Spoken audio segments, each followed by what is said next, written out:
À une centaine de milles au nord-ouest de Tahiti, se dresse un archipel aussi magnifique que le nom qu'il porte, les îles sous le vent.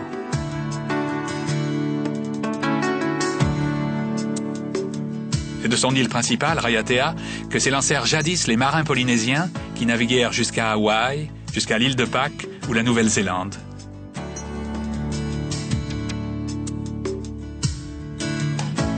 Plusieurs passes font communiquer la haute mer et le lagon. L'une d'elles, double, conduit au port d'Uturoa.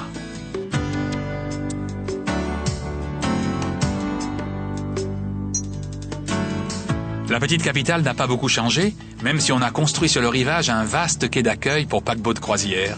Ils restent encore peu nombreux.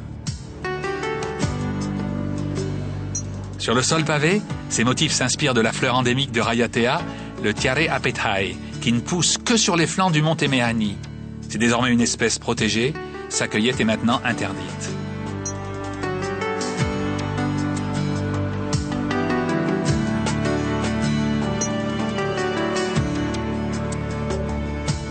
À l'ouest du port, près du rivage, un curieux navire est amarré. Il s'agit du Dauphin, un bateau amené ici pour le tournage du film de Thierry Lhermitte, Le Prince du Pacifique. Les voiliers passent près de lui quand il pénètre dans la petite marina d'Uturoa, qui a été bien aménagée. Tandis que le Paul Gauguin, un petit paquebot de croisière, très confortable, reste à l'ancre au large de l'île. Un peu plus loin, la marina à Poiti, où j'ai souvent fait escale autrefois, et où Bernard Moitessier a amarré son voilier Tamata, est aujourd'hui surtout consacrée aux voiliers de location. Pourtant, un quai reste réservé aux vagabonds des mers, qui font ici des escales parfois prolongées. Le folklore de l'endroit s'est un peu perdu. C'est la première fois que je vois interdire par affiche la consommation d'alcool et de pakalolo. C'est le nom local du cannabis.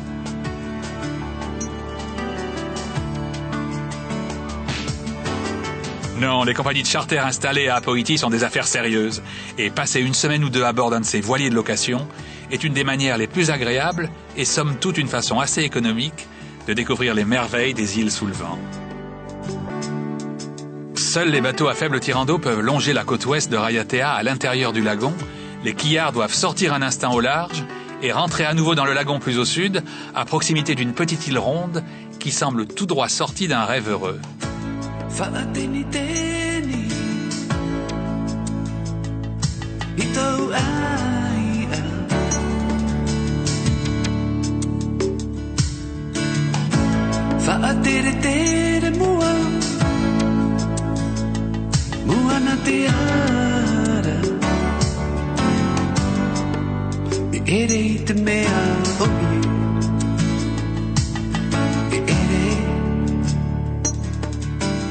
Le sud de l'île est richement planté de forêts, avec quelques cultures.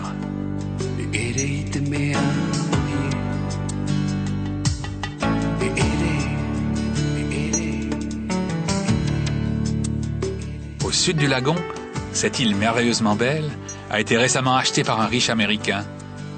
J'espère qu'il n'oubliera pas qu'en Polynésie comme en France, toutes les plages sont publiques. Le mouillage est si agréable que j'ai passé ici bien des semaines.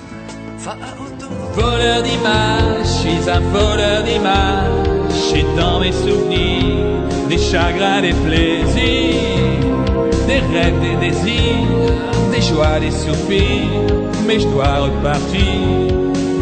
C'est une question de cadrage